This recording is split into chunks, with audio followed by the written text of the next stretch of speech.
Hey, it's your boy, sir, of the 2020 Podcast LLC. Please say the LLC. And I just want to take a moment and say thank you to our sponsor, Black Renaissance Clothing. They have agreed to be the 2020 Podcast LLC's sponsor for the entire year. Yes, they are officially the sponsor of the 2020 Podcast LLC. So do me a favor. Anytime you feel like shopping and doing it for the culture, make sure you visit shopblackrenaissance.com. After perusing their vast library of articles of clothing, make sure you use the promo code LLC20 so you can get 20% off your total order. Yeah, 20% off. That is 1/5 of your order gone. Just like that. Bye. Thank you so much, Black Renaissance Clothing, for being our sponsor.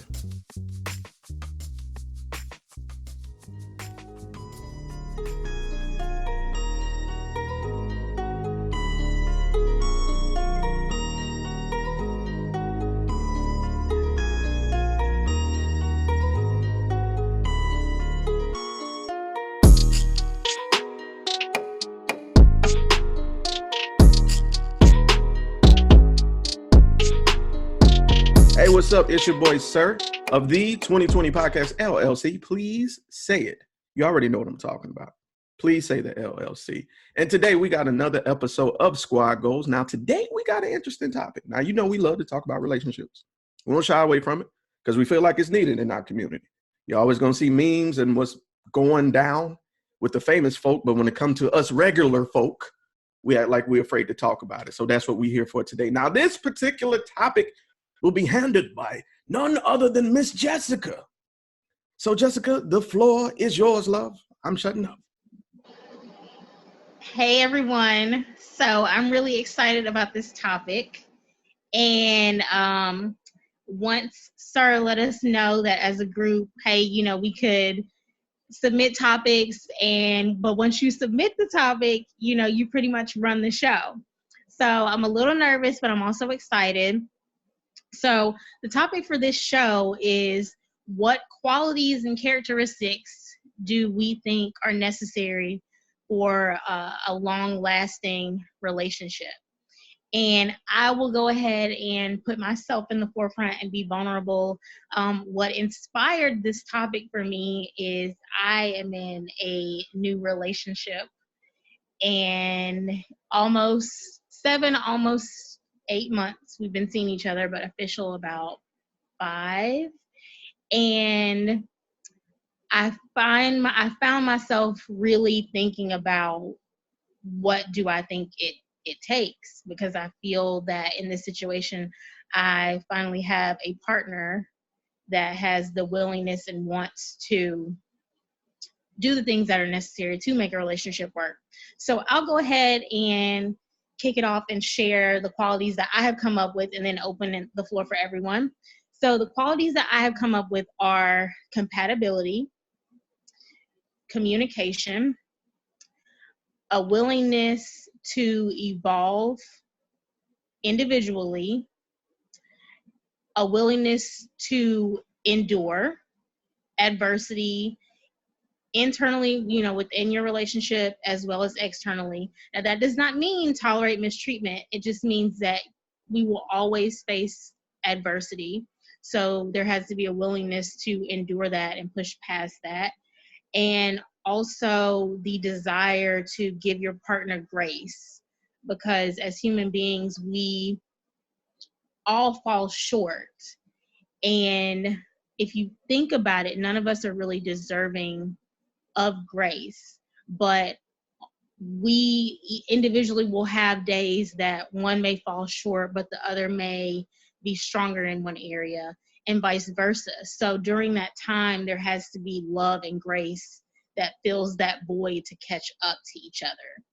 So those are my answers as of now. I'm excited to hear what everyone else has to say. So feel free to jump in and share what you think.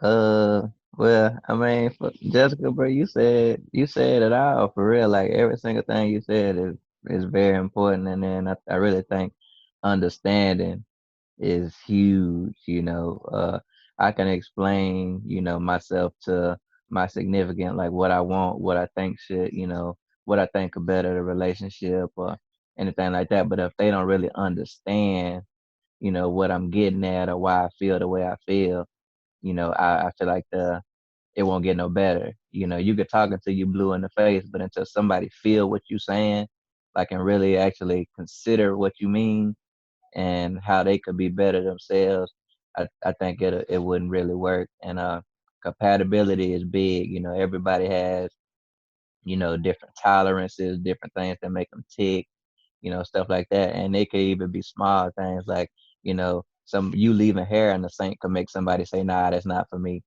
Like so. I think what makes a relationship last is understanding, like you said, compatibility, accountability for sure. The way you get a relationship is the way you keep a relationship. Does there come a time where, complacency is bound because after you with somebody for so long, y'all do develop a routine, but as long as it's a healthy routine, that's cool. But you have to hold up that same standard that you had when you came in, because a lot of relationships fall there. Like a lot of people get married but not ready to be married. After the wedding, it's like, well, I got married. It's the rest supposed to take care of itself, but it's work. That has to be put in. So I feel like accountability. You need to let me know when I'm slipping. I'll let you know when you slipping, so we can make sure this thing keep rolling. um Forgiveness for sure. There has to be a lot of forgiveness, a lot of openness, like you said, communication. You have to communicate what's bothering you, what hurt you, you know what speaks to you, like your love language. Love language is huge.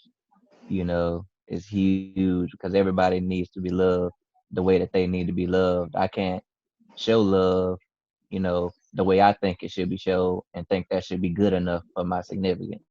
I have to speak her language, in order for her to feel love. Like if her love language is physical touch and all I think I have to do is go buy her something nice every so often, that's not gonna last long because I'm not speaking her language. I'm not really giving her that physical touch that actually makes her feel whole. Um, just quality time. I think quality time is big. Space is also big. Like you have, it's cool. It's everybody loves to spend quality time. It's really important, but you also have to give space. When needed. Sometimes she don't want to talk to me, and she's not okay, but that's fine. And both parties need to understand that it's okay to not be okay, but never sulk. As long as you're not, just sitting there feeling sorry for yourself. Everybody had their days. That's cool. But when your partner understands that you have your days, they should let you have them. I'm here, but take your time. And that's all I got right now. So I want to let somebody else jump in. Go ahead. Hey, it's Crystal. I jump in. So I agree with what both of y'all said, like 100%. But one thing that I've experienced when I dated, it's like I never really was friends with the person that I was dating. You know, I do have two kids, so for me, it's like in those relationships, when things kind of went left, I really didn't like the person that I was dating. I was more in love with the idea of being in love. Like I knew I wanted a husband. I wanted to, have kids, have a family and everything. But I really didn't take time to develop a friendship in the beginning. Like it was still certain things I didn't really know, or, not really paid attention to certain things that, he may like. I just was ready to be in a relationship. I met somebody that was like pleasing to my eye, checked off all the boxes, wasn't crazy, and I just kind of went all in without taking a chance to say, hey, is this somebody that, if I'm having a bad day, I can vent to, and, we can kind of come up with a plan to, for me to get back on track? Or is this somebody that, if I feel like I want to go to the movies and just movie hop all day, or we're going to have fun doing that? Or, what are his interests? Are there things that, he likes to do that maybe I could join in on, and, we could have fun and like add on to the relationship, and it not just be sex and, lovey-dovey stuff all the time? Like, can we truly be friends with each other? because I noticed how, like, in a lot of relationships, you know, the guy may stray or step out, or even the girl, but when you look at their best friend, or, you know, the homeboy that they had since they was 12 years old, they'll never turn that back on. The main thing that was like common in those relationships was the friendship and the bond that was built, you know, that they had. And a lot of relationships don't really have that, because, you know, people jump so fast into the physical that you kind of skip a lot of steps that are needed to really build a tight bond. But that's all I got. I agree. I think both of you all had excellent points on everything. Crystal, I do think it's very important to be friends with someone. And I've actually had that conversation with some girlfriends that I had mentioned this on a previous podcast. They had, you know, made the choice to be celibate. And the reason for that is because they felt like they experienced this extreme passion and physical attraction, which is necessary for a relationship. But at the same time, you do need something beyond that. You need to actually like that person. So if you're in a moment where you're disagreeing about something, or you really having a hard time in your relationship, I think liking that person plays a role in the desire to push through and endure, and both of you all come to the table and put your best foot forward. And I Right. agree with everything that Jared said, but the main thing I got from it is the understanding. Like, just how you mentioned, like, if I'm having a bad day, can I talk to this person? I think having someone that understands, hey, I'm having a bad day, you know, I don't really have it in me right now. I'm not checking out of the relationship, but I don't have it in me at this moment to maybe give us the energy that it needs. I'm still here, but I need a minute. Is that okay? Or, hey, maybe I need a minute to just sit outside and read a book, or allow that person their time to go do what they need to do in their space. I think all of those things are important. And on, when we talk about quality, I make this joke about an acronym for thick, THICC. But I think every relationship needs thick: trust, honesty, integrity, communication, and compromise. That's what I use it for. Because ultimately, if you don't trust your partner, why are you there? You have to have trust in one another, and trust comes from honesty. As long as you two are able to be honest with one another, I think that it keeps the relationship afloat. And all of these kind of tie into each other when you talk about integrity. Integrity is good in relationships, and that comes from being able to be truthful and being honest with one another. That comes through communication, and ultimately, there are always going to be things, I think, in relationships that one person is going to like more than the other. There are probably things that one person may want nothing to do with, but they understand that this makes my partner happy. And so as long as my partner's happy, I'm happy, and vice versa. It's not to say that you have to give up how you feel about it. It's not saying that you have to lean into it. They were talking about space. And I think having that space and being able to do those things individually comes from having that compromise with one another. So, because everybody needs their own time. Everybody needs me time, or whatever that may be. May not necessarily mean you want to be alone. It may just be, I want to go do this because I enjoy doing this, and I know you don't. But you can go do something that you enjoy. I can go do something that I enjoy, and then we come back in the middle and meet up, and then we go do something that we both enjoy. And I think all of that. I agree. I think compromise is very important, and that's something I can be very strong-willed. So as of lately, I had to consider compromise, because if you want someone else to compromise for you and consider your point of view, then that has to be reciprocated to your partner. So I definitely agree with that. I definitely agree with that. So one of the things that I was thinking about is how you have to really know yourself too. So like there's sometimes, I think a lot of times, especially when we're younger, we see a good person and think that just because they're a good person, that they're a good person for you. And there's times where you can just be able to really know that that person may be an ally for you later on, but doesn't mean that you guys are compatible when it comes to like dating and having a relationship.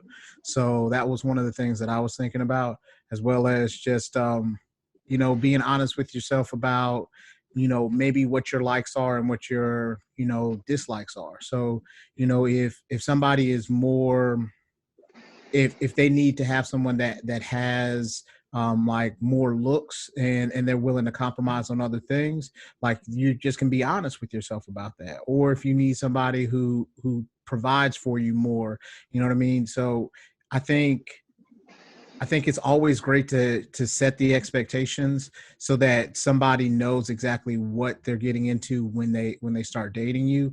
And I think that goes on the same lines of communication, because when you do that, like then there's no confusion on what you're getting. And so then after that, you can't, that way somebody doesn't feel like they got tricked into something or they invested in the wrong things. I agree with that. I You think. hit Oh, that. I think someone else. Go ahead. You hit that. That- that's 100% right. You like I believe in being upfront off the rip. Like me and my wife, had a real good relationship. But on our first date, I said, "Look, this is me. I like this. I like this. I'm with this. I'm not with that. This ain't it. I don't like that.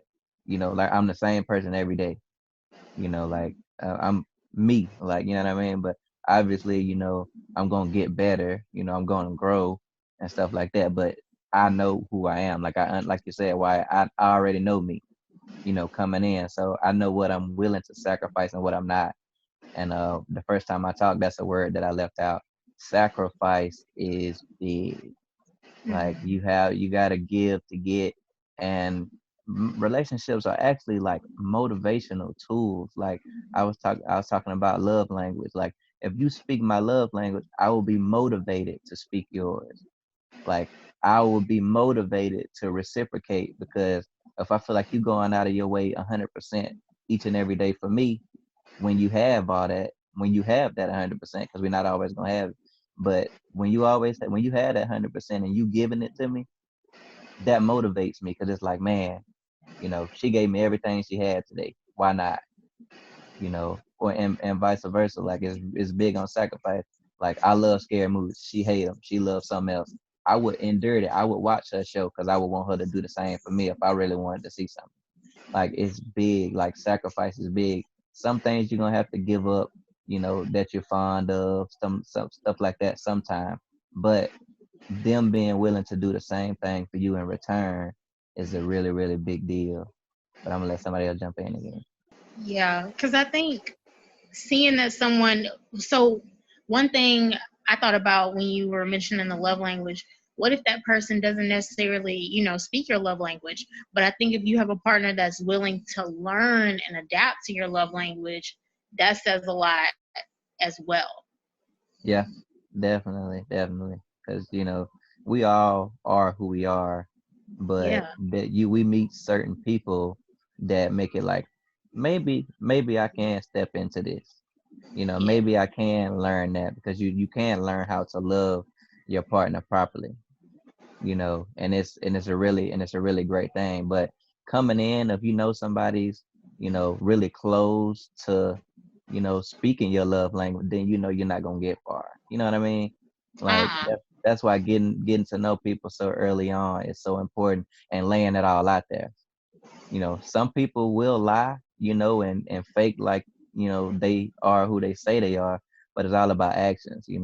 If the first 6 months of the relationship is great, this and this and that, but at month 8, she's not doing what she was doing for the first 6 months, and she really backslid, am I going to continue to look at the first 6 months, or am I going to look at month 8 and say, hey, you know, you gotta come back around.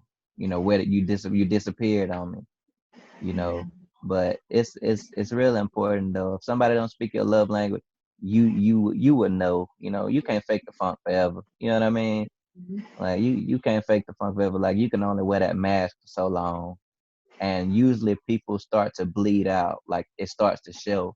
They'll fake it for a little while, but you slowly start to see like, you really don't think that's funny, or you really don't enjoy that. You didn't used to get an attitude about this certain thing. Like you know what I mean? Like you pick up on certain stuff when It's people like don't speak picking your at a love scab. language. Right, right, right. Mhm.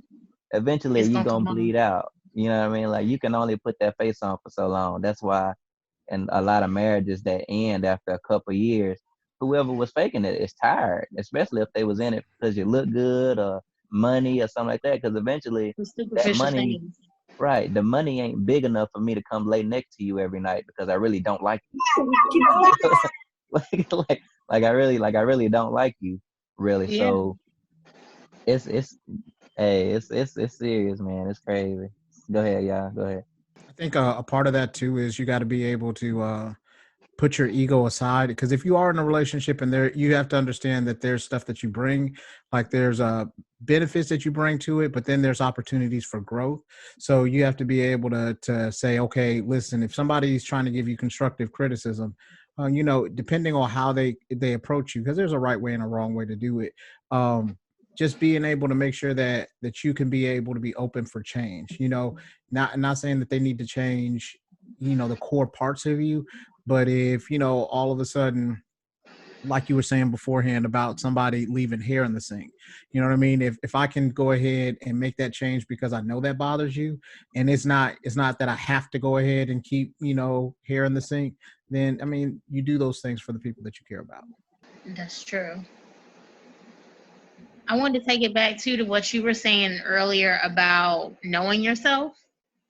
I think that's really vital, because if you don't know yourself and really know who you are and what makes you happy, what makes you sad, what needs you have in a relationship, what you're capable of giving, what areas you're capable of growing in, and some things that just are who you are, then you're doing yourself as well as your partner a disadvantage, because you need to be able to communicate those things to them, just like they need to be able to communicate those things to you, so you all can know how to love each other properly and function in a healthy relationship. So I think that's important for sure. I know I spent, some later years in my 20s really taking the time to get to know myself and figure out, okay, well, what do I like to do on a Friday night? What needs do I have in a partner? Where are my strengths? Where are my weaknesses? So I think all of that, kind of like a SWOT analysis for a relationship. But I think, but I think that's vital. Can I ask a quick question? Yeah. So, what's the difference between someone trying to aspire to be what they need to be in a relationship versus kind of putting on? So, like Jared had brought up the point of like, somebody bleeding through. But say, for instance, I know I need to change this attitude or I need to change this behavior of myself, but it doesn't happen overnight, and sometimes you have those blow ups. So, what's the difference between the two? You know what I mean? How can you really tell whether or not it's genuine or somebody's just putting on just to put on?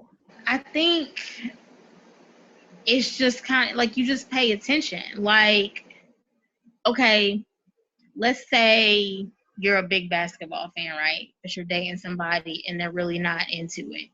If you take them to a game and if you really pay, it's one thing if they don't know everything about every play or every, penalty or whatever the case may be, that's fine. But at some point, you'll notice like, hey, they really not feeling this. So I think it just, yeah, for sure, people can put on, but I think it just takes paying attention. I think the difference is like, if to give you an example, okay, for me, at some point, you know, I desire to have kids. Not right now, but at some point. Um, but I've always had a number in my head, which was 2. Well, the conversation came up recently, and this is not like a definite, but it's just, what if I want 3? Well, I could be hard-headed and no, no, no, I'm done. I'm done at 2. I'm done. That's it. That's it, nigga. I'm done at 2. This it. This is my body. Which, yes, that factor is true. However, like Jared was just mentioning, as well as you, about the sacrifice. So instead, I could say, so aspiring could be like, you know, this is what I've always had in mind for myself in my life. However, you are here now.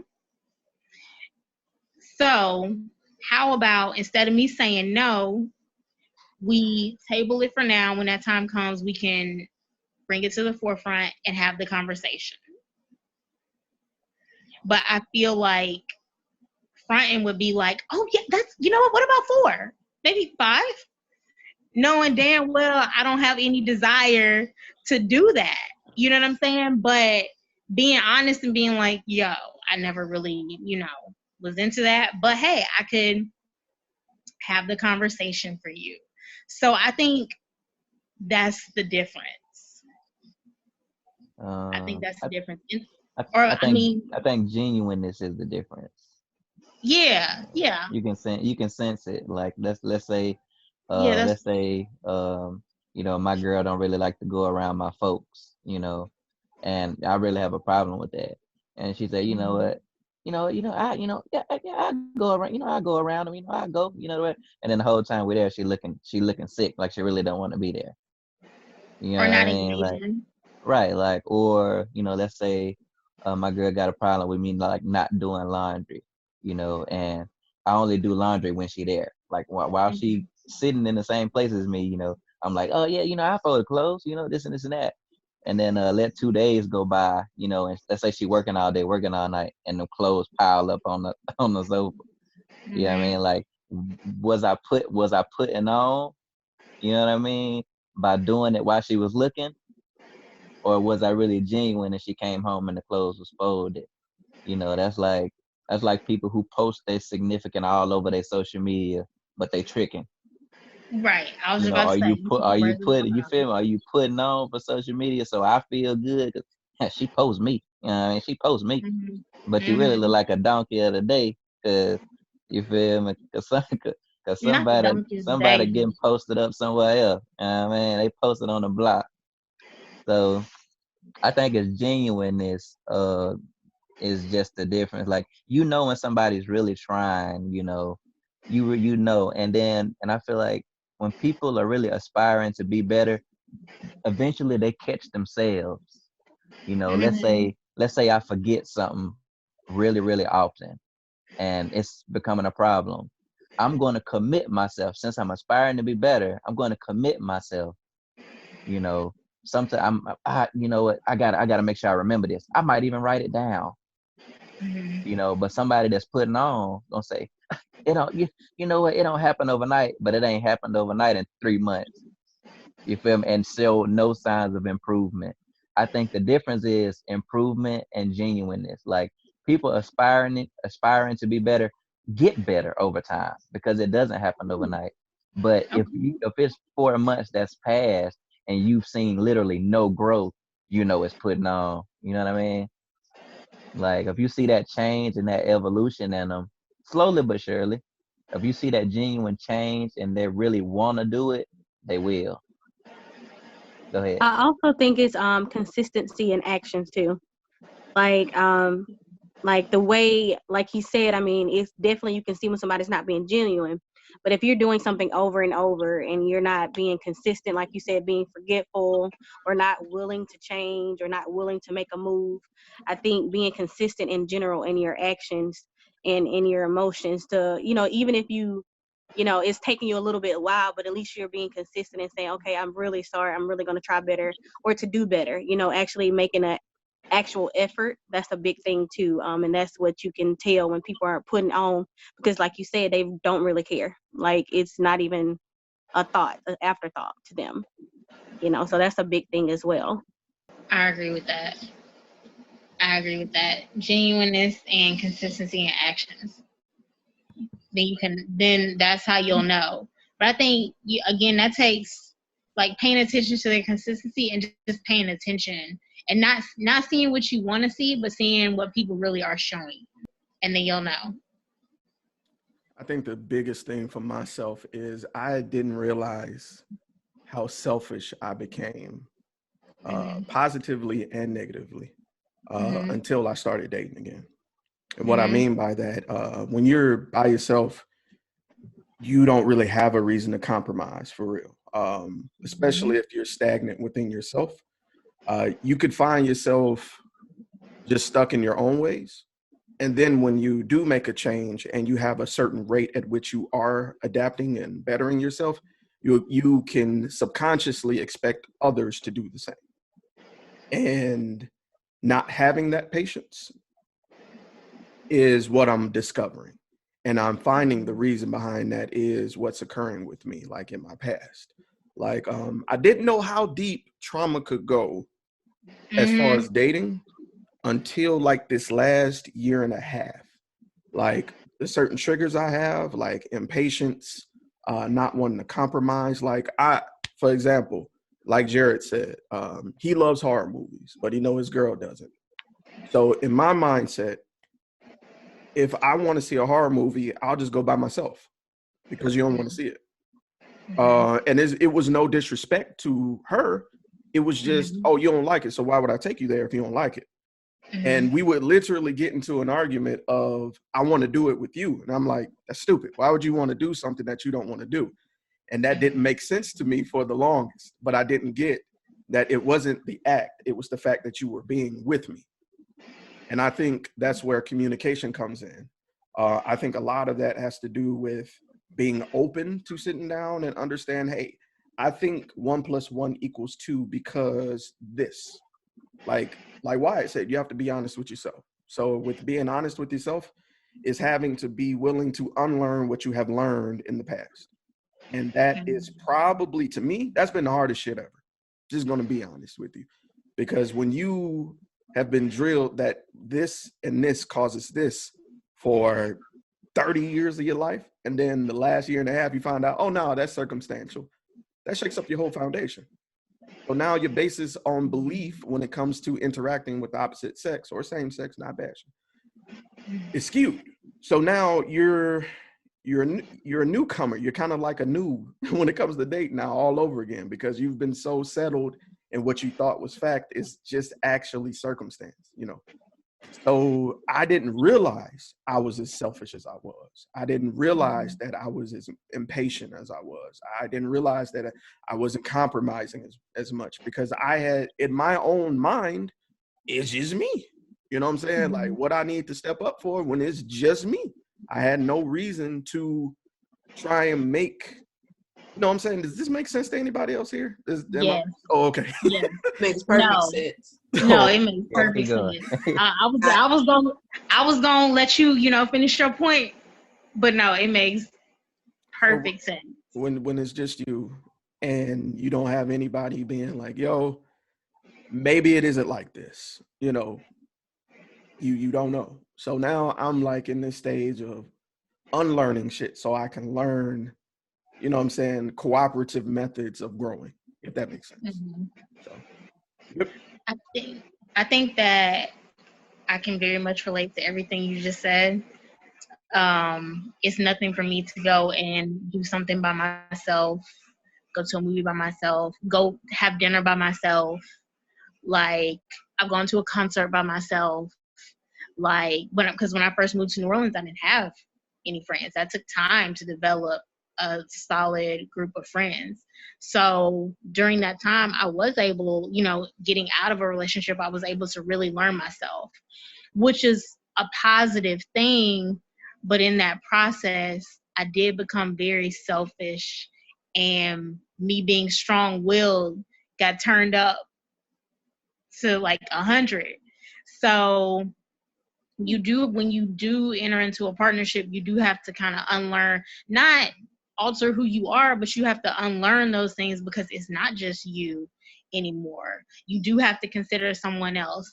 And the thing is like, your patience is very short for that. You're like, oh, I can just go by myself. You gonna take too long in the grocery. You walk too slow in the grocery store, bro. Like, I know I'm gonna hit this aisle, that aisle, this aisle. I'm good.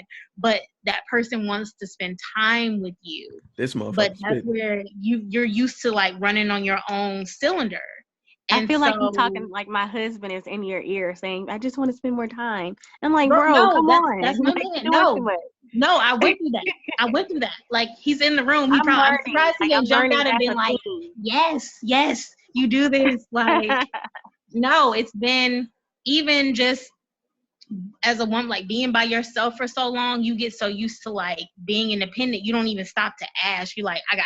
And it be standing right there like, yo, I can get the dog food for you. I'm like, oh my bad. Like, it's not. We have groceries on both arms walking up the steps. Got mad bags on both arms. Like, I got it. Like, no, you really don't got it. But I don't. Yes. So no, everything you were saying, like both of you, I can completely relate to, completely understand. Knowing yourself is a positive. Knowing and loving yourself are positive things, but however, allowing your partner to love you the way you should be loved and really allowing them into your life and them doing the same is a beautiful thing. My cynicism is shrinking slowly. So no. One thing I wanted to say was about the whole learning how you are in a relationship. For me, like Jeremy, I was very selfish. I won't say selfish to the point where I didn't want like people in my space, but I was a single mom. I had finally got used to like being on my own, doing my own thing. And here come my husband dropping out of the sky. Well, my boyfriend at the time. And he's just like this person. He's like Prince Charming, you know? And I'm like, where is this dude coming from? Like, why is he in my space? Like, why does he want to help me? You know, I had got so used to doing everything my own. And I was so busy trying to help him become a better him that I didn't realize that I wasn't allowing him to be a better person to me. Or I wasn't allowing him to help me open up or bloom into the person that I am today. So I tell people all the time, like, he's my quiet after the storm. Like, I'm the one that just tear shit up, you know, just come through, just tear shit up. And he's like, babe, it's okay. And I'm like, no, it's not, you know. So he's my peace, you know. So for me, I had to learn to allow him to be that for me because I was too busy telling him that stand up for yourself. Don't let anybody talk to you like that. You know, I'm so making sure being a protector, you know. So I wasn't used to having somebody so soft-spoken, and he's like, what you getting worked up for? And I'm like, what do you mean? They don't need to talk to you that way, you know? So I didn't realize that in the process of trying to teach him to be stand up for himself, I guess, he was teaching me to shut up. You know, he was teaching me to learn how to just be mute, that just let stuff, ride out. I didn't realize that he was helping me grow at the same time that I was just trying to, I felt like I was trying to make him be a better person, but he was already that person, and he just rubbed off on me, So I think that in a relationship, we need to be open. That's one thing that we're not. I know for most of the time we're not open. I know that I wasn't, and I wasn't doing it intentionally. It was more so unintentional. Like, I didn't realize that I was so closed. I didn't realize that I wasn't allowing him to help me with the dog food, like he said, So, but yeah, I think a lot of the openness, I think that we need to allow people to heal with us, and be, kind of those secrets, those things that are in the closet. I think all of that stuff, like nowadays, everything needs to be on the table. Like, I don't want to be like 6 months in and find out that you got a secret girlfriend, a secret wife or something. Like, that's a big thing. People hold secrets like it ain't nothing. They're just like, oh, it doesn't bother me. It's not affecting me now. No, it's affecting you. You know, and people realize that a lot of things that they keep balled up in a relationship doesn't really help the situation when you're trying to grow, like while you're in a new one. I've had to learn that too. I think, like, to parallel one thing you and Jeremy said about like what I got from it, he was saying like trying to unlearn what he's learned, and you were saying be open. I think we got to be be willing to be teachable, like be taught by our partners, and they have to be willing to be taught by us. I think that's important. It's vital. I think everybody has to be, even in relationships, a little selfish. You have to, because self preservation. You know, if I'm not a little selfish, I can become really consumed in making my You're gonna significant lose happy yourself. that you feel Yeah. me? Like you gonna lose yourself, or you gonna forget And you about become you. resentful. Yeah, you're gonna You be know what so I consumed mean? with trying to make them better or to And, make and your then union better that you don't that see that opens you become that invisible. opens the door. That opens the door for you to be taken for granted, Right. because Mhm. you're not selfish enough to have a requirement for yourself anymore, because you're putting out, and eventually, even if they're putting out before, after such a time, they'll slowly back off, because, well, they putting out and I'm righteously not even having to do anything. You know what I mean? So you have to be a little selfish, because it's like, don't forget about me. You know, I'm still the other half of this partnership. I'm gonna go all out for you, but I can't forget about me, because you still have to, you know what I mean? You still have to pull your weight. So I think everybody has to be a little selfish, and it all comes back, like Wyatt said, like everybody said, to knowing yourself. If Mm-hmm. I really just need time, and I really need some space, it needs to be known. But you have to take care of yourself, for sure. You got to take care of yourself. Um, so I believe that like honesty is the highest form of intimacy. And so like for me, I also think that alone time is very dear to me. So I was married previously before, and that's something that I really found out during my marriage is that just like the other ladies on here, like I poured a lot of myself into my partner, a lot of myself into those other things, but I found that in doing that I was draining myself and that I wasn't pouring anything back into me. And I think that it is okay to be selfish. And I think that even when I do begin to date again, that I'm going to restrict some time just for me. Like, even if I get married again, like I'm going to need a day to myself. Like, I need a self-care day. And I think that it's okay. I think people, we're taught growing up that marriage is sacrifice, but I found, and forgive me, fellas, but I found that it's a lot of sacrifice on the woman's part, and not a lot of sacrifice in that regard on the men's part. Yes, y'all are providers. I feel there's a lot of providers there. Like for me, it was more of a provider situation than an actual like openness. Like I think there has to be a lot of openness, and not just in um feelings, not just in money, but openness in everything. Like somebody said, everything should be put on the table, and I do agree with that. But I'm not putting everything on the table after 6 months. Like maybe after a year, I'll put everything on the table, but 6 months is a little too soon because I feel like people still can pretend for that long as well. Um, I also believe that just like coming towards problems in relationships as a pair more so than at each other, that'll really help a relationship too. Like to look at things from a partner view and not look at situations or problems that come up as against each other. That's one of the things that I really learned in my marriage is that it's us against the problem, not us against each other. Yeah, so like we're teammates, we're not enemies. I like that. I think that's important too. I hear a lot of women talk about the sacrifices that they make for marriage, and I beg to differ. However, with this being an open forum, I really want to hear from the women, since we're talking about relationships and we're talking about longevity. I want to hear the sacrifices that you feel are more detrimental to the women versus men when it comes to marriage. Yes.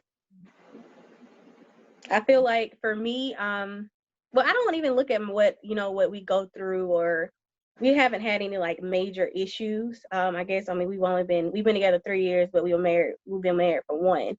But I mean, at first year I almost took us out, I ain't gonna lie to you. And that was a lot of, for me, again, I was that woman that had kids. I had already got used to being by myself, hustling by myself.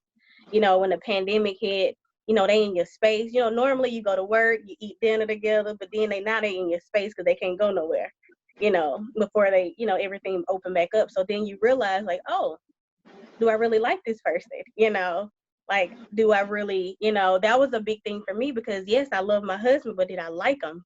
That was like, that was a big thing, and people don't understand. There's a difference. You can love somebody, but you don't have to like them, And for me, it was like, okay, so it's time for your ass to go. You eating up all my damn food. You just, I'm cooking a little bit too much now, So it was like, for me, I had to learn, like, okay, well, maybe I do like him, but now he's just in my space. So that's when the whole self-care came in. But the sacrifices, as far as what we've had to make, I feel like it's not even a sacrifice. I feel like it's needed for us to survive or to reach our next level. But as far as sacrifices, when a woman, I think about being exhausted, and getting up and still taking the extra mile before them, as if we don't work too. We don't stay in this time anymore where the men just go to work and the woman stay home and cook. We hustling too. We taking care of kids. We cooking you dinner, saying, like, for me, I cook, I do homework, I take care, I'm doing all of these said wife goals, but then I'm also working too. And then I'm getting up before you to make sure you got everything laid out. And I'm going to bed after you to make sure my house is silent and complete. You make sure the door's locked, but I got to make sure it's peaceful, So for me, I feel like those are a lot of sacrifices that I make on my own. I don't feel like all women, make those, because all women don't care. I feel like for me, it's a peace of mind for me and in my household. I got to make sure we're good, and I'm willing to make, that's why I said the sacrifices that I make don't seem like sacrifices, so to speak, because all women don't make them. All women don't do what I do. So I want to say this. So I feel like women have more power than what they really realize, because like there's a required, like, you can only, so say, I think that you can require a man to do more, but because of the fact that you guys have that understanding, or you think, oh, he can't do this, or he, you know what I mean, he's going to mess it up, or you guys have a certain way that you like to do it, that never mind, just like you carrying the groceries in. So you're like, never mind, I'm going to go ahead and carry the groceries in rather than ask him to do it. So I think that comes into part of the communication, because if you say, hey, like, hey, come help me get these groceries. Just like with the kids, like, if I pay for the groceries, you're going to come and get these groceries. Like, I'm requiring him to do it. But if you don't require him and you take it on yourself, then after that, like, a part of the blame does go for him to be able to say, like, listen, I see somebody working and I'm chilling out. But also the other part is you not communicating that this is an issue too. So yeah, I think for me, like you said, that's really good, Wyatt, because for me, it was, he didn't move fast enough for me. In the beginning, it was like, okay, I would ask him to do something, he'll do it, but he moves so and slow. Like, it's like, yo, like, you moving slower than molasses. Come on. I'm like this. Like, this is me, and my husband is like, he's just so, everything is like a smooth, like, and I had to realize, like, what you complaining for, Lauren? He's still doing it. He's not doing it on your time, but he's doing what you ask him to do. You see what I'm saying? Like, I've even noticed, like, I'm very particular, you guys. So, like, even when I go to the grocery store, like, my basket is like, I don't just throw shit in there. My mind is just crazy. So he even, like, straighten my basket, like, when I'm not even there, like, put everything on the belt how I like it, without me being there. So I know that it's become a learned behavior, but I had to realize to let him do it. You know what I'm saying? Like, I was complaining about how fast he moved, but he was doing it. So that's when I just learned to shut up. And I had to realize, like, that's what you said. It was part of my fault too, because I didn't allow him to do what I had already asked him to do.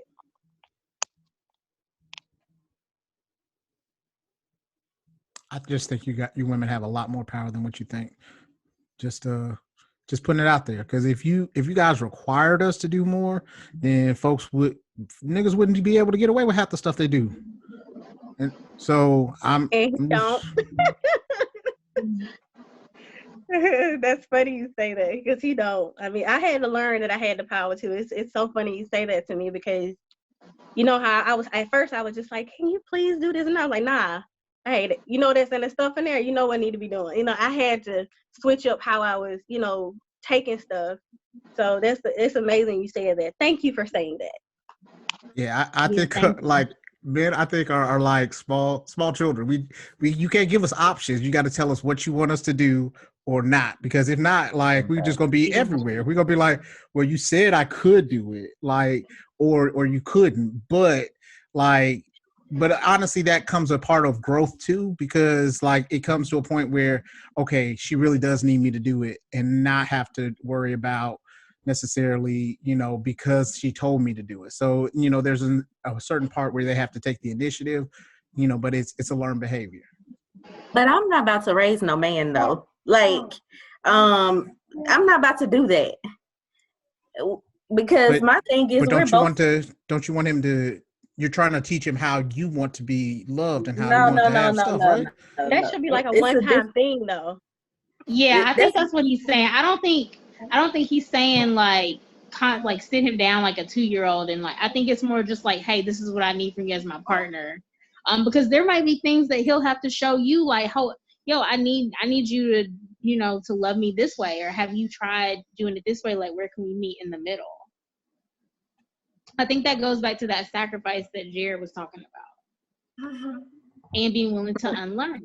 In terms of what you got to say, look at his face, y'all. He about to break over all there. right. Let me get this. Um, so every time I try to talk one of the children do something, and so that's why I've been quiet before. But let me say something. First of all, DeAndre, let me answer your question. So in my first marriage, I sacrificed all of me. I didn't have a job anymore. I became his wife. That was my title. So I was literally cooking and cleaning military creases in his clothes, doing research or whatever I could to make him a better man. So that's literally what I was doing. So I sacrificed me.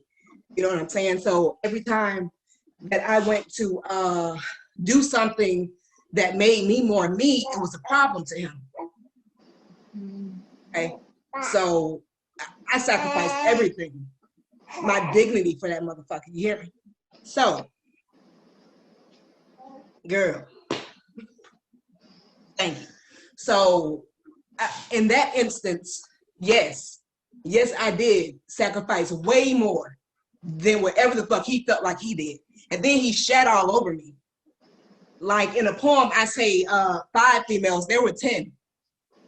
You know what I'm saying? And I upgraded this motherfucker, you feel me?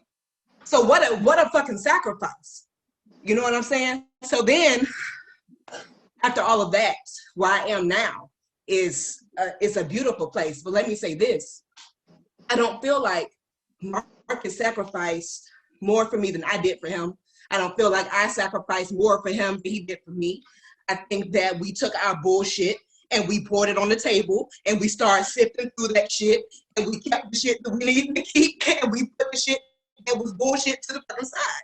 Like, that's what you do as an adult. I didn't have to raise him.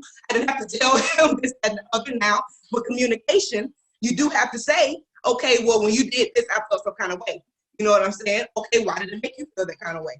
Okay, well, this is why. When I was 3, you know what I'm saying?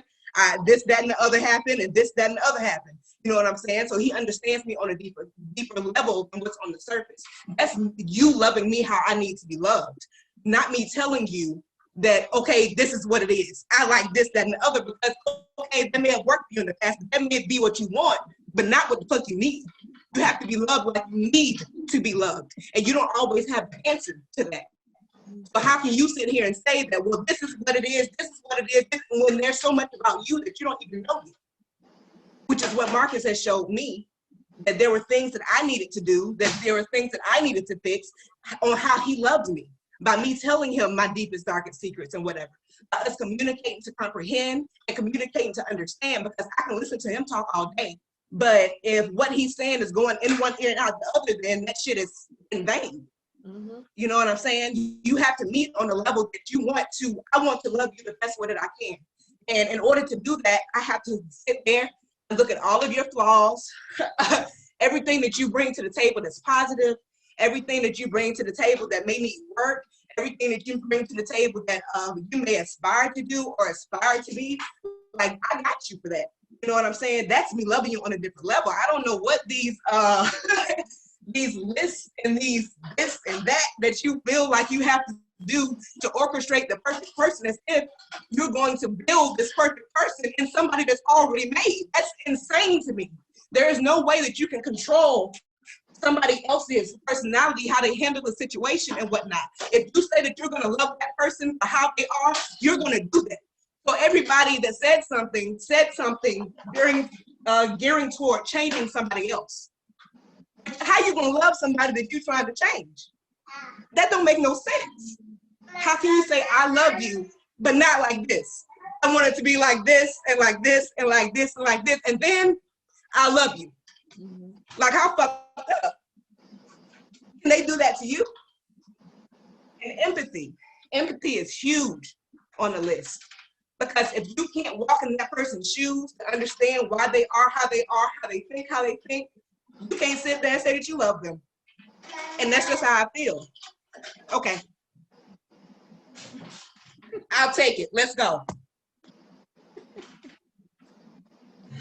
But real spill, that's why me and my husband work. You know what I'm saying? Because we love like that, as opposed to me trying to mold him into what I feel like I want in a person. You know what I'm saying? Maybe I'm Even to misconstruing. piggyback off that, I think that a lot of people are just afraid of being themselves unapologetically in a marriage. Like, that's another thing. Like, I really want a partner that I can run besides. Like, I think about this often, especially after the divorce. Like, if I date somebody again, will there be a person where if they never changed again, could I still love them? That's a question that I have to ask myself, because I don't want to get a divorce again. I don't want to go through that again. So if a person never changed again, for me, it's kind of like, if I can't love you right there, who you are as that person, then we probably shouldn't be together. Right. That's what I'm saying. I think what people were going for, I get what y'all are saying, but I think in a certain aspect, I think we are comparing apples to oranges in certain aspects of what it kind of threw me for a loop. So I think what we're talking about, and I could just speak from what Buck is talking about and what Wyatt is talking about, because I've had extensive conversations with them about this. When we're talking about changing, we're not talking about changing core values of a person. Right. We're talking about building and trying to get better. There's a difference. If you like shooting dice for fun, I'm not trying to change that about you. But if you have a gambling issue, let's look at it, examine it, and try to see what we can do to improve. That's what I'm saying. At least that's what I'm getting at. And I get what everybody's saying about giving their all in a situation. That's honorable. I applaud it. I will die on that hill for you for doing that. But at the same time, that is a sacrifice that you chose to do. Exactly. You get what I'm saying? So I hate that motherfucker was toxic. I hope he gets nailed to a cross and shot at for 46 days in a row, because you're a dope ass soul. But sacrifice is a choice. Right. You know what I'm saying? And I get what you're saying, but as far as what we were arguing, it isn't the core values of a person. You can still value great things, but if we both recognize we have things we need to get better at in order for both of us to get better, not even together, just period as a person, I feel like there's no harm and no foul in both of us, laying those on the table. Like you said, our bullshit. Okay, how can we turn this bullshit into like gold? Does that make sense? Right, I got that part, and I attested to that part first before I got into the changing of people. Elevation and change, I feel like those are two different things. You know what I'm saying? I feel like the evolution of a person, like if you look at a butterfly, you know what I'm saying? It's going to start as a caterpillar, it's going to go through the cocoon, it's going to become a butterfly. You know what I'm saying? That's the evolution and the elevation of a person. That's supposed to happen. You know what I'm saying? You catering to that, that's what's supposed to happen. What I'm talking about is when you get in a situation like, let's say my husband is stubborn. I know I can't change his stubbornness. You know what I'm saying? So for me to say, well, if you're not going to stop being stubborn like this, well, I'm you're gonna not leave. working enough time for me not to be stubborn. That's not a core value, but that's something that gets on your damn nerve. You know what I'm talking about? Right. So I felt like it was more geared toward things like that you can't possibly. And I felt like that didn't matter if you love that person. You know what I'm saying? Like, that's a non-factor. You're supposed to be looking at the things that are supposed to cater to you becoming better people together.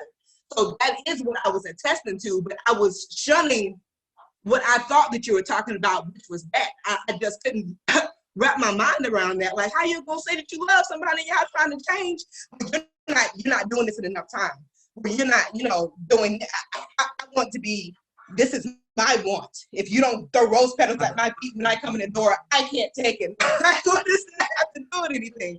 That's not necessarily loving you in your love language. You know what I'm saying? They still have to love you how they love. Just cater to the things that are in your love language. You see what I'm saying? I don't think we're saying that there's conditions. Like that's a whole different thing where you're putting conditions on your love. You know what I mean? So like if of course, like we're gonna get upset with you if it's a problem that you guys have going on or it's a pet peeve that you have, but I don't think anyone's saying like because you're stubborn, I'm not going to love you. You know what I mean? But what I am going to ask you to do is to try to be more understanding and know yourself, to know that you are stubborn and know when you're being stubborn just to be stubborn versus listening to what I have to say. So I don't think it's a point of us saying, hey, this is, because you're doing this, I'm not going to love you. Or there may be times where I don't like you because of this. And that's completely all right. But we not like, if worse come to worse, like you still the person that I chose to be with. So anybody else can say something to you. I'm gonna fight for you, but you my stubborn bastard. You know what I'm saying? That's what I think. That's what I think everybody was saying. Yeah, 100%. I don't think, but I'm sorry. Go ahead.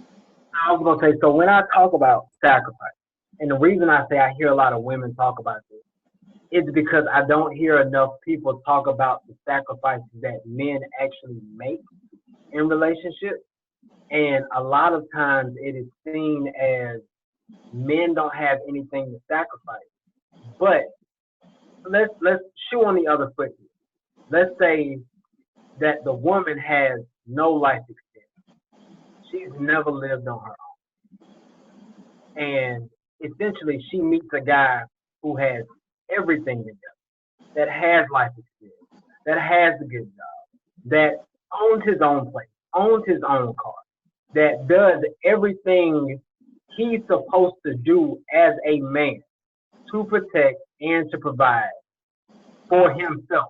And we were talking about being selfish earlier. It's because once you become accustomed to a lifestyle, and even I know plenty of women that are like that, they're so accustomed to living a specific lifestyle that they won't allow any type of man to come in that is beneath the lifestyle that she is used to living, because he has nothing to contribute. Oh, but let a man do that. Let a man do that, and he all kinds of bastards. Oh, he think he's too good, or he think he's this, he think he's that. No, because I have standards, I can have standards too. But when they talk about women sacrificing in relationships as opposed to, men not sacrificing, like if a man takes on a woman and he helps build that woman up,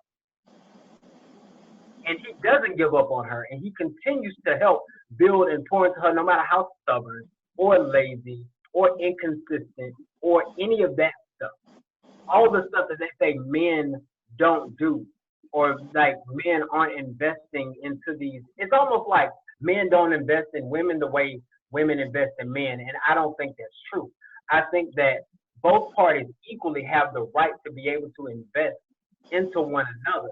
However, there's always the narrative that he is set no matter what he does, but it's the woman that has to give up. Like, I would never ask my woman to stop working, but I want her to work so she can pay for the things that she may want to pay for that don't necessarily have anything to do with the home. I'm not asking her to contribute to nothing. I don't want her to pay no bills. I don't want her to do none of that, because I'm the protector, I'm the provider. You know what I'm saying? So, but I also want somebody in my corner that, say I lose my job tomorrow. Say I can't find another job for 2 months or 3 months. Is your income good enough to help fall back and support this family? Because if it's not, I need to try to go hurry up and go do something else. I need to hurry up and try to go get back to where I need to be so that we as a unit don't collapse. You see what I'm saying? Like, I mean, I'm trying to get this point across where, you know, all the ladies said they're not raising a man. Well, hell, no man wants to raise a woman. I can clean, I can wash clothes, I can fold clothes, I can pay bills, I can whatever. I can do everything that I hear women talk about. They sacrifice. No. I'm not asking you, which, don't get me wrong. Hey, I understand that was your situation. Everybody's situation is different. You know what I'm saying? So I'm not going in on you for that. Everybody's situation is different. It's just the fact that I'm saying that I hear it so often. Women are the ones that do all the sacrificing. But I know plenty of women who get with well-established men and they never have to do anything for the rest of their life, or they feel like, oh, well, he got this, so I ain't got to do shit. That's So what do you think is the difference? Do you think it's because men don't express that they're sacrificing anything? I think it's because men are expected to be providers, period. Yeah. And men and I think women are expected to be the nurturers and do everything else, though. That's what I'm saying. I feel like that's where the line is. And, you know, is you guys are expected to provide. Like, we went through that. You know, I'm not during a pandemic. My husband, I lost his job. He wasn't laid off not once but twice. And guess what? Ain't no bills. All the bills was paid. The food ain't go without. You know, we hustling. I make sure that this house is. And that's what I told him. Just same way you got me, I'm gonna lift you up. You ain't gotta worry enough, baby. Go collect what you gotta collect. Go to sleep. You didn't work this hard. You better take this time to sleep because you're going to go find a job in a couple of weeks. So I'll let you relax, okay? I hustle for you for a minute, you know. But for me, we went through this whole thing. So everything you said, I admire because it ain't too many men like you. It's sad to say it, and it's not too many men like probably none of us, you know, that we're willing to make these sacrifices or doing this thing. But at the end of the day, like you said, it's a choice. And you choose to be that provider for your girl and say, no, you work to pay for what you want to do, and I'll take care of stuff.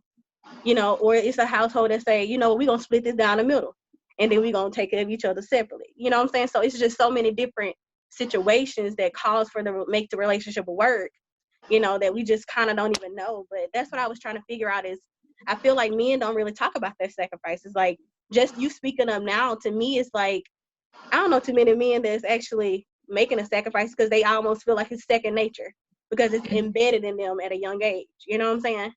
Yeah. You know, how to be a provider. Like my husband, that's all he knew from the moment he grew up. That's all he knows to take care of his family. I'm gonna tell you why. So he was more stressed out when he was laid off than anything. You know what I'm saying? Because that's what's embedded in him when he grew up. You know what I'm saying? The reason you don't hear a lot of it is because I hear this phrase a lot. I'm not gonna celebrate you for doing what you're supposed to do. And I get it, but I feel like that's a blanket statement. That shouldn't apply to every single situation.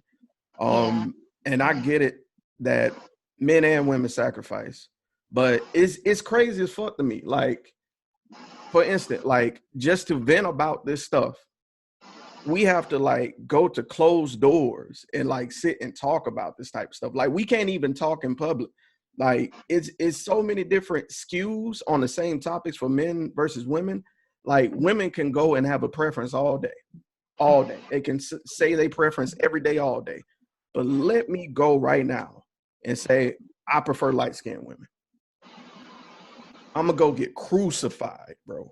I'm going to get crucified because we are supposed to be, as much as they say, you know what I'm saying, we're supposed to be the provider. I feel like sometimes we're supposed to be seen and not heard a lot. And I don't think that's fair as fuck either. Like, I agree. It's not fair for y'all because it's not right. And that's what I'm going, you know, that's what I had to go through. Just like you said, y'all seen and not heard. That's crazy to me. I feel like that's those things that are embedded in you guys is something that we have to break through, you know, just to, you know, to even make you talk about your feelings or express, because that's something that's always told y'all. Do what you got to do. Don't worry about it. Don't say nothing else. You know, that's crazy to me. Don't cry. Don't feel anything. Oh, you have feelings? I also think we have a super high tolerance though. Like just being men. Like, for a long time we can go and make, all these sacrifices and stuff and really not even blink, because we really don't, what I mean? Like, it just don't really cross our mind to like really even mention it or nothing like that. That's like, if a woman gets overwhelmed, she feel like she's doing everything, eventually she gonna let you know. But a man, it's just like, it's just something that you brush off. Like, it's just like, whatever. You know what I mean? Like, let's just do it and get it over with. Complaining just really not something that we do. I know it's not personally something that I do. Like, I just be like, man, let me do this and get it out the way. I gotta just keep going. I just gotta keep moving, keep pushing. It is what it is. Like, I just gotta live. I just gotta do what need to be done and not, pitch a fit about it. I don't have time to pitch a fit about it. So do you feel like that's healthy for men, or do Oh you no, feel like you it's are? not. It's not. But Yeah. it just is. And I had this conversation with somebody, I think yesterday. Look, and depending on the situation, there's not always a right or a wrong. Sometimes stuff just is. I'm gonna go back to what Sir said about him being crucified if he was to say, I prefer light skinned women. Who's to say that's wrong? And who's to say that's quote unquote right? It just is. That's his preference. You know what I mean? So, in a lot of things, in a lot of cases, a lot of stuff is just not right or wrong.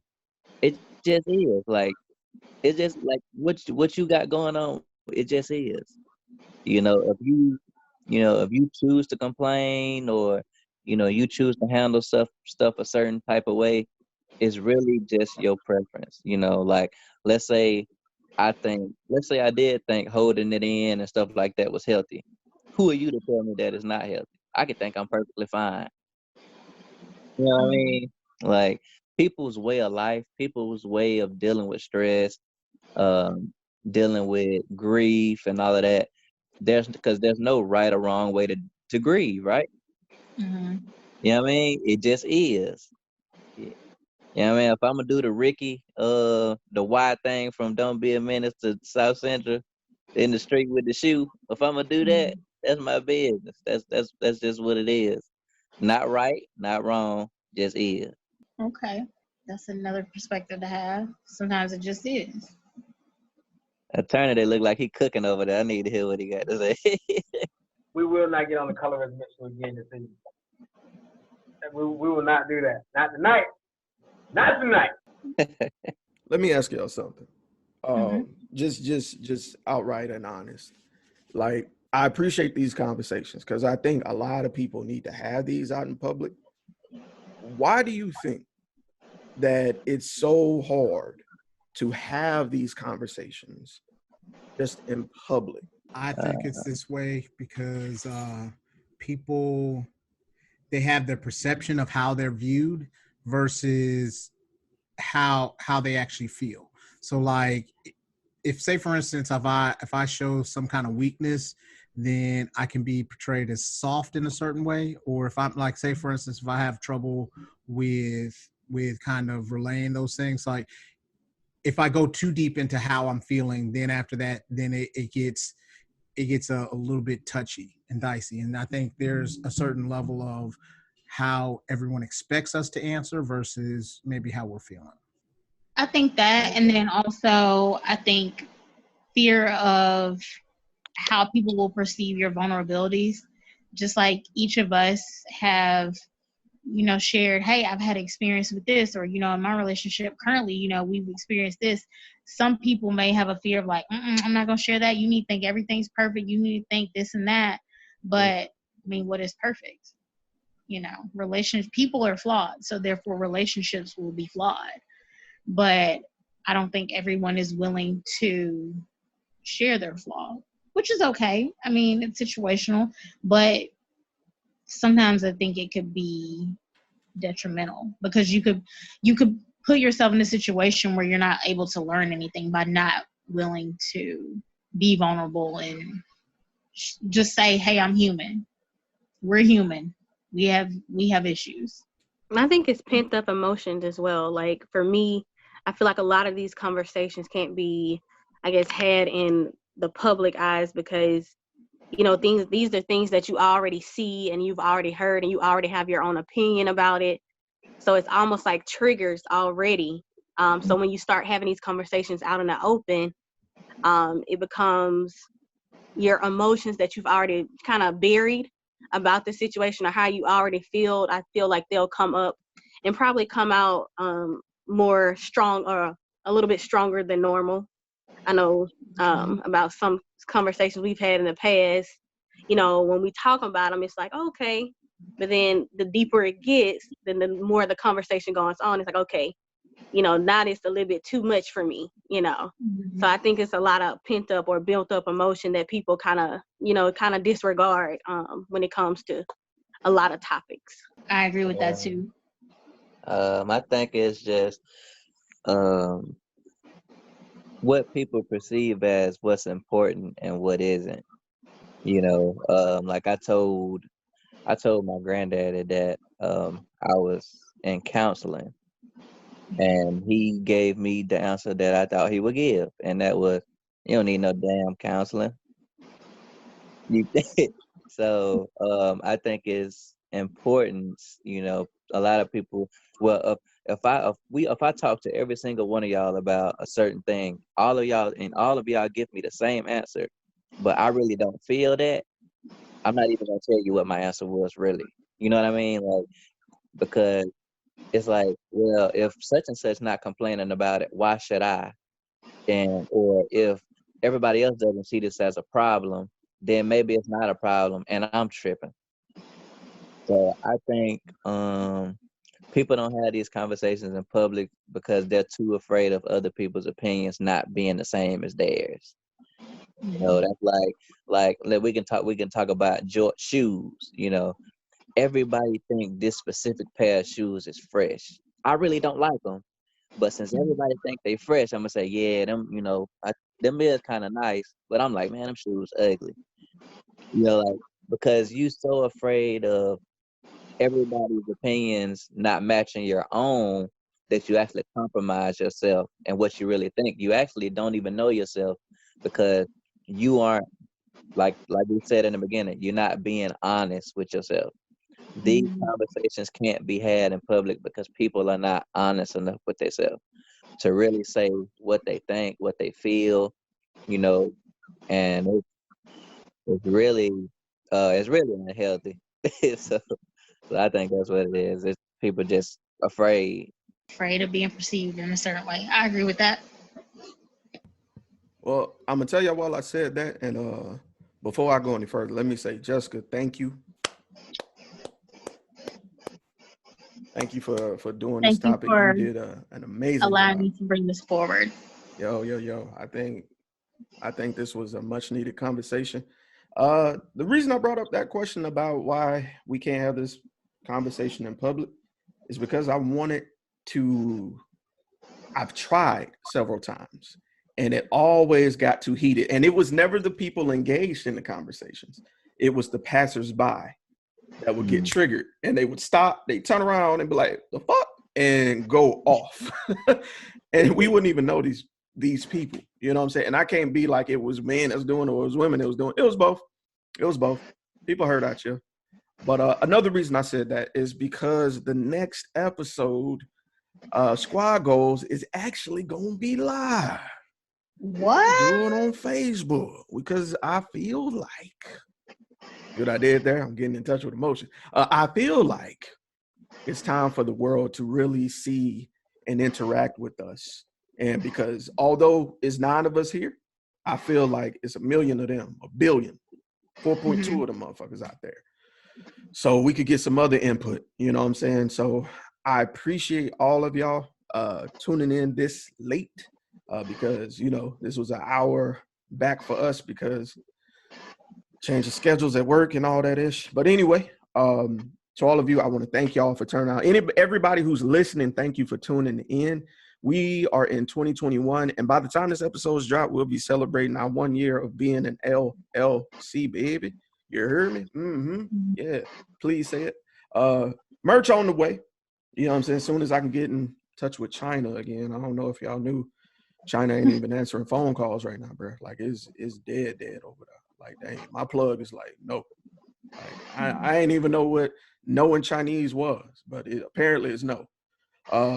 But anyway, let me stop because it's not. Let me stop. But y'all, I appreciate all of y'all for coming out. Any more church announcements? Anybody want to plug anything? And let me say something. Shout out to Sade. Sade is the newest member of SquadGoals. What up, girl? We appreciate you coming out. Come on down and talk about your business and your books and stuff. Come on. Plug yourself. Oh, hello, everybody. I'm Sade of Doohickey Craftique. So I make jewelry, necklaces, bracelets, all those type of things. I also have a book called Welcome Individuality, A Journey to Self-Love. So it journeys through the chakras, but it also tells a little bit about my story, about growing up in Mobile, my ideals, some relationship things. I also have another book coming out this week called The Chrysalis Theory. It's a collection of poems, thank you, a collection of poems and thoughts, and you guys should really check it out. It's just a journey about dating after divorce, but also, you know, it has a couple of erotic things in there. It has a couple of funny things in there, like dick fishing. Has a couple of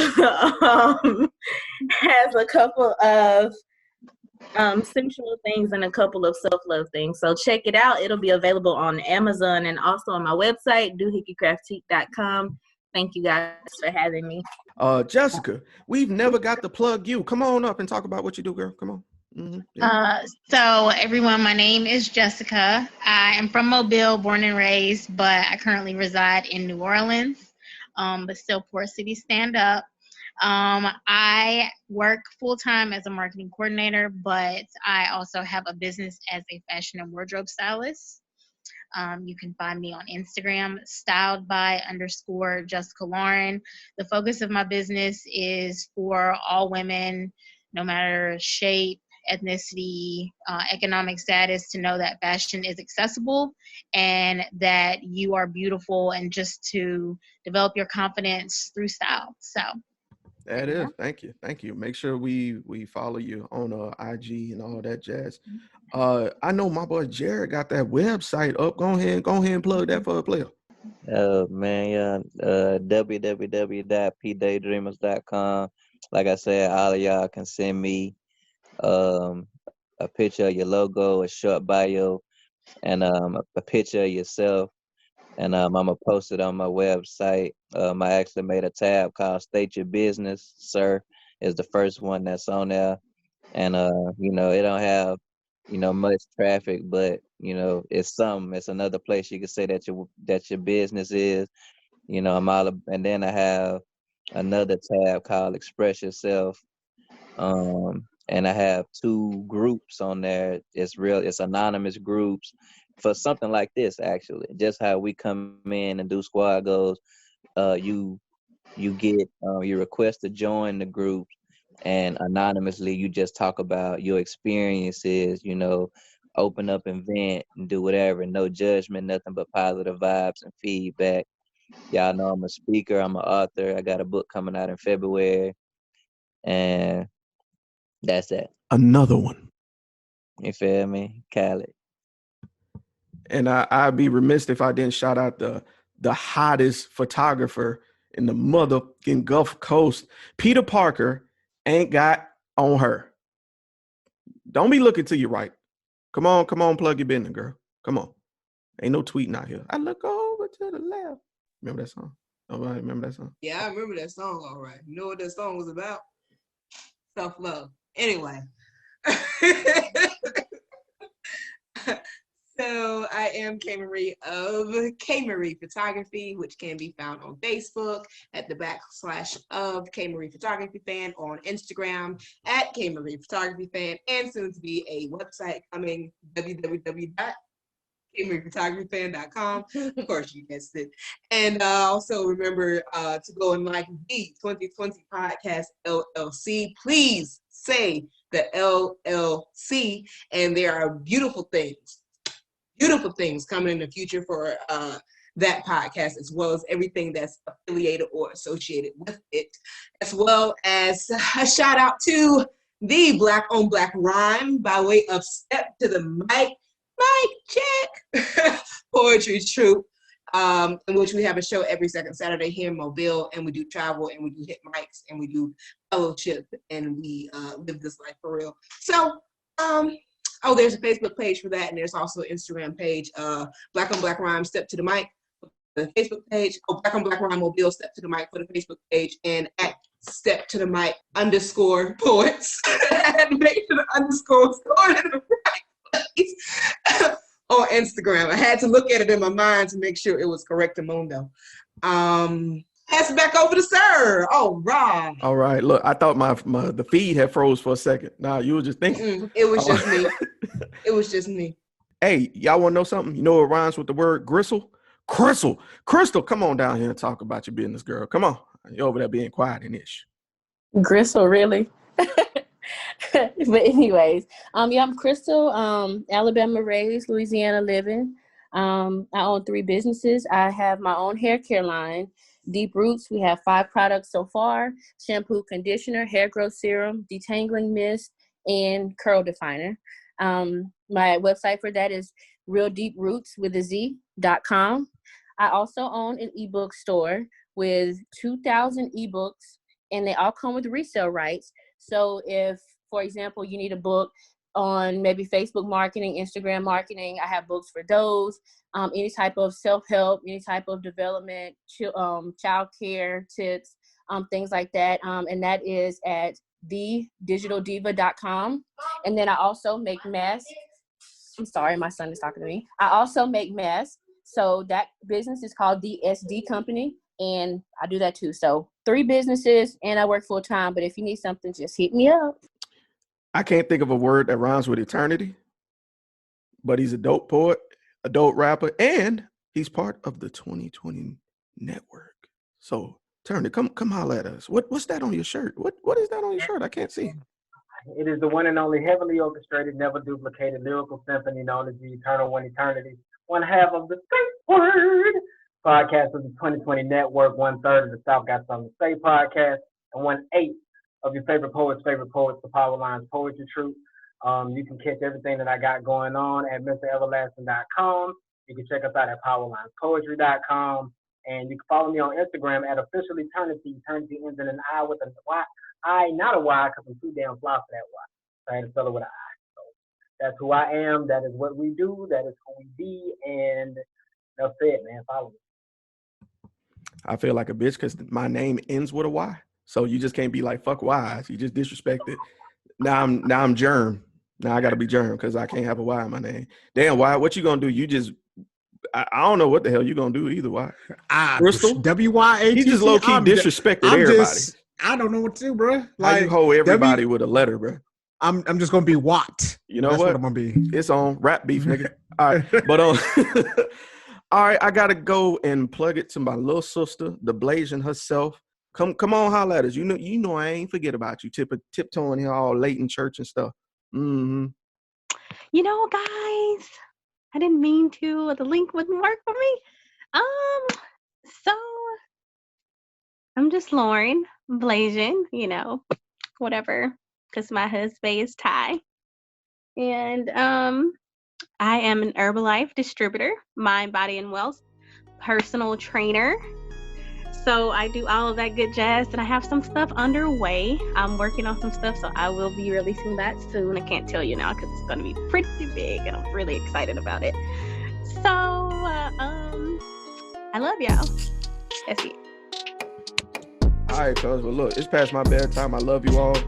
Thank y'all for tuning in, and we are out. Great.